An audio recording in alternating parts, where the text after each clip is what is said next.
देखिए पहले के समय में आप चेक, बैंक ड्राफ्ट या पे ऑर्डर के थ्रू जो है अपना पैसा क्लियरिंग के थ्रू एक बैंक से दूसरे बैंक में ट्रांसफर करते थे। लेकिन समय के बदलाव के साथ जो आरबीआई है वो एनईएफटी और आरटीजीएस जो है ये दो तरह के पेमेंट ऑप्शंस बैंकिंग सिस्टम में लेके आया। अब एनईएफटी और आरटीजीएस किस तरीके से काम करते हैं? देखिए सबसे पहले हम एनईएफटी की बात करते हैं। इसको नेशनल इलेक्ट्रॉनिक फंड ट्रांसफर कहा जाता है और इसमें जो आपका पैसा है यानी आप बैंक में जाते हैं या आप नेट बैंकिंग या मोबाइल बैंकिंग के थ्रू किसी भी व्यक्ति का बैंक अकाउंट नंबर और उसका आईएफएससी कोड डाल के पैसा ट्रांसफर कर सकते हैं। देखिए जो एनईएफटी और आरटीजीएस है ये दोनों आरबीआई के थ्रू ऑपरेट होता है। यानी जब भी आप कभी पैसा ट्रांसफर करते हैं तो पैसा जो है आरबीआई के पास चला जाता है और आरबीआई फिर जो भी बेनिफिशियरी है यानी जिस बैंक में आपने पैसा ट्रांसफर किया है उस बैंक को जो आपकी डिटेल फॉरवर्ड करता है और पैसा आपके अकाउंट में क्रेडिट हो जाता है। दोस्तों क्लियरिंग के अलावा एनईएफटी और आरटीजीएस जो है बहुत ही अच्छा माध्यम था किसी भी व्यक्ति को पैसा ट्रांसफर करने का। लेकिन इसके साथ प्रॉब्लम्स क्या थी? इसके साथ प्रॉब्लम्स ये थी कि ये जो है बैंकिंग आवर्स में ही कंप्लीट किया जाता था। देखिए एनईएफटी में पहले जो है 2 घंटे का समय लगता था। यानी आपको किसी को भी पैसा ट्रांसफर करना है तो कम से कम 2 घंटे के बाद जो है आरबीआई बैचेस में इसको प्रोसेस किया करता था। वहीं जो आरटीजीएस है यानी रियल टाइम ग्रॉस सेटलमेंट जिसे हम कहते हैं वो रियल टाइम में सेटलमेंट होता था, लेकिन वो भी 2 लाख रुपए के ऊपर जो है आपको आरटीजीएस करवानी होती थी और वो भी आप बैंकिंग आवर्स में ही आरटीजीएस कर सकते थे। यानी जो टाइमिंग आरटीजीएस का है यदि उस टाइम के ऊपर यदि आरटीजीएस हुआ तो फिर वो जो है आपकी एंट्री डिनाइड हो जाती थी। देखिए आरटीजीएस और एनईएफटी के साथ दूसरी सबसे बड़ी प्रॉब्लम ये थी कि जो इसके लिए आपको जिसको फंड ट्रांसफर करना है उसकी काफी डिटेल चाहिए होती थी। जैसे उसका नाम, उसका अकाउंट नंबर, उसका बैंक का नाम, बैंक का एड्रेस। इसके साथ साथ हमें चाहिए होता था आईएफएससी कोड। आईएफएससी कोड का मतलब था इंडियन फाइनेंशियल सिस्टम कोड। ये 11 डिजिट का कोड होता था जिसमें क्रमशः 4 डिजिट पहले होते थे वो बैंक के नाम पे होते थे और बाकी के जो डिजिट थे वो उसकी ब्रांच को रिप्रेजेंट करते थे। देखिए आरबीआई ने हर एक बैंक और ब्रांच को एक सेपरेट आईएफएससी कोड दिया होता था और बिना आईएफएससी कोड के आप एनईएफटी और आरटीजीएस से पैसा ट्रांसफर नहीं कर सकते थे। अब दोस्तों 2010 से पहले ऐसा कोई भी सिस्टम नहीं था जिससे आप रियल टाइम में एक अकाउंट से दूसरे अकाउंट में 24/7 जो पैसा ट्रांसफर कर सको। इसलिए अगस्त 2010 में national payment corporation of India ने आईएमपीएस को लॉन्च किया। देखिए पायलट प्रोजेक्ट के रूप में लॉन्च किया गया जिसमें इनिशियली पहले बहुत कम बैंक जैसे एसबीआई हो गया, बैंक ऑफ इंडिया हो गया, ये कुछ बैंक्स जो थे वो आपस में जुड़े हुए थे। इसके बाद इसको फाइनली नवंबर 2010 में लॉन्च कर दिया गया और नवंबर 2010 के बाद बहुत से बैंक जो हैं आईएमपीएस यानी इमीडिएट पेमेंट सिस्टम के साथ जुड़ गए। अब ये आईएमपीएस काम कैसे करता था? देखिए इसके लिए आपको मोबाइल बैंकिंग के थ्रू या नेट बैंकिंग के थ्रू आपको अपना एमएमआईडी जो 7 डिजिट का नंबर था वो जनरेट करना होता था।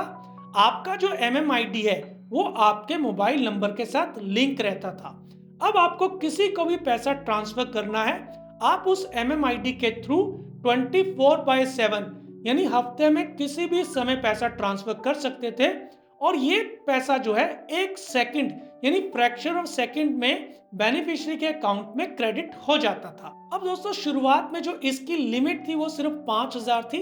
ये तकरीबन तकरीबन उस समय मैं भी बैंकिंग में था और ये काफी प्रचलन में आया क्योंकि उस समय क्या था कि बहुत सारे कस्टमर जो थे वो नेट बैंकिंग या मोबाइल बैंकिंग में अवेयर नहीं थे। अब जैसे जैसे नेट बैंकिंग और मोबाइल बैंकिंग में कस्टमर कंफर्टेबल हुए आईएमपीएस का जो यूज है बहुत ज्यादा बढ़ने लगा। लेकिन इसके साथ एक प्रॉब्लम थी। देखिए जब भी आपको किसी को पेमेंट करनी है तो उसका जो पर्सनल मोबाइल नंबर यानी जो रजिस्टर्ड मोबाइल नंबर अकाउंट के साथ लिंक है वो नंबर जो है किसी दूसरे व्यक्ति के पास चला जाता था। आप इसको एक एग्जांपल से समझिए कि मान लीजिए कोई शॉपकीपर फीमेल है।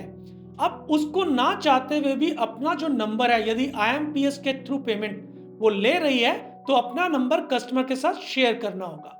देखिए ये एक बहुत ही बड़ी प्रॉब्लम थी। इस प्रॉब्लम को सॉल्व करने के लिए national payment corporation of India ने जो यूपीआई यानी यूनिफाइड पेमेंट इंटरफेस को लॉन्च किया। अब यूपीआई को जो है आईएमपीएस के ही इंफ्रास्ट्रक्चर पे लॉन्च किया। अब इसमें डिफरेंस क्या था? देखिए, यूपीआई में वो जो एमएमआईडी की प्रॉब्लम थी उसको रिजॉल्व कर दिया गया और आपको एक वर्चुअल एड्रेस दे दिया गया, यानी @so and so। अब इस वर्चुअल एड्रेस में आपका ना तो अकाउंट नंबर ना तो मोबाइल नंबर कहीं मेंशन होता है, लेकिन ये जो वर्चुअल एड्रेस है ये आपके अकाउंट के साथ लिंक रहता है। तो जब भी कोई पेमेंट आपके वर्चुअल एड्रेस पे भेजता है तो वो जो पैसा है डायरेक्ट आपके अकाउंट में क्रेडिट हो जाता है। अब आईएमपीएस और यूपीआई में डिफरेंस क्या है? देखिए, आईएमपीएस और यूपीआई दोनों जो है national payment corporation of India handle करते हैं, वहीं एनईएफटी और आरटीजीएस में जो बैकएंड में है वो आरबीआई काम कर रहा था। यानी अब जब भी आप इन दोनों के थ्रू पेमेंट करते हैं तो वो जो पेमेंट है वो national payment corporation of India के थ्रू रूट होती है। इसके साथ साथ ये दोनों 24/7 यानी रियल टाइम में आपके क्रेडिट होते हैं। दोनों में और कोई डिफरेंस नहीं है। अब जो मेजर डिफरेंस है वो है ट्रांजैक्शंस का। देखिए, आईएमपीएस में ये अकाउंट टू अकाउंट ट्रांसफर होता है, तो इसलिए इसकी जो लिमिट है वो 5 लाख तक की है। यानी आप आईएमपीएस के थ्रू किसी भी अकाउंट में 5 लाख तक जो है पैसा वो ट्रांसफर कर सकते हो। वहीं यदि आप यूपीआई का यूज कर रहे हो तो सिर्फ आप 1 लाख रुपए ही जो है किसी अकाउंट टू अकाउंट जो है वो ट्रांसफर कर सकते हो। अब यूपीआई में एक और जो है प्रॉब्लम को कैटर किया गया। अब मान लीजिए आप सब्जी खरीदने के लिए किसी फ्रूट सेलर को या किसी वेजिटेबल सेलर को कुछ पैसे देते हैं। अब वो वेजिटेबल सेलर जो अपनी फ्रूट्स या वेजिटेबल को सेल कर रहा है वो सुबह जाके थोक में उन्हीं पैसों से वो जो सामान लेता है और शाम को आपको बेच देता है। अब इस पूरी ट्रांजैक्शन में जो पैसा है वो बैंक में कहीं पे भी जमा नहीं होता। देखिए, यूपीआई को इसी तर्ज पर डिजाइन किया गया। देखिए, यूपीआई में आप जो अपना वॉलेट है वो क्रिएट करते हैं। बाय डिफॉल्ट आपका पैसा वॉलेट में ही रहता है।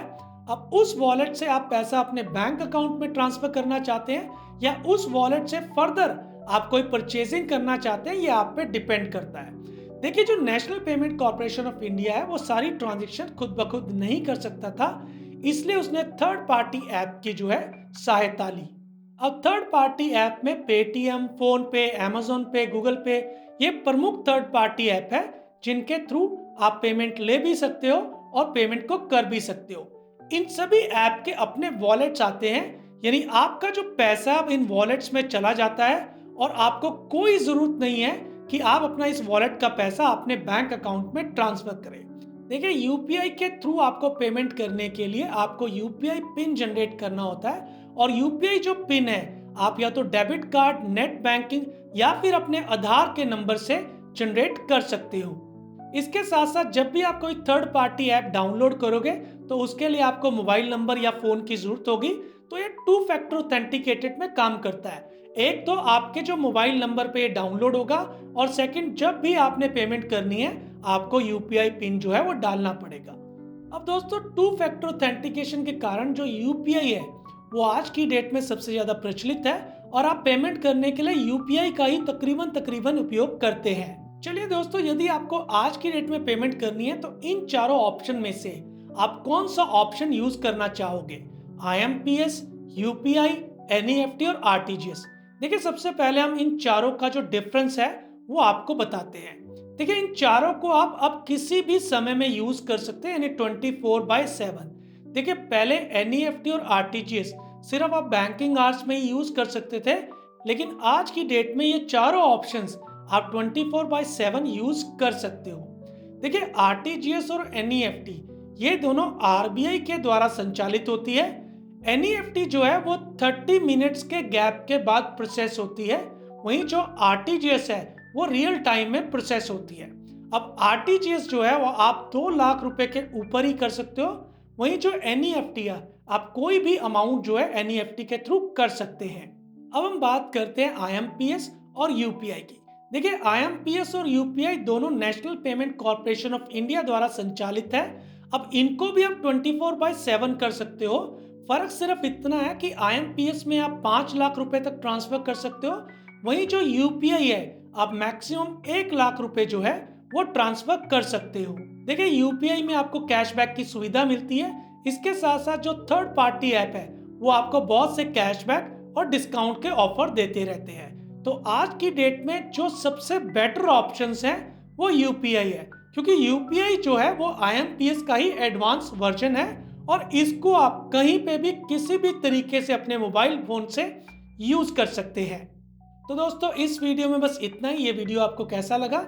यदि वीडियो अच्छा लगा है तो हमारे चैनल बैंक बडी इंडिया को सब्सक्राइब करें।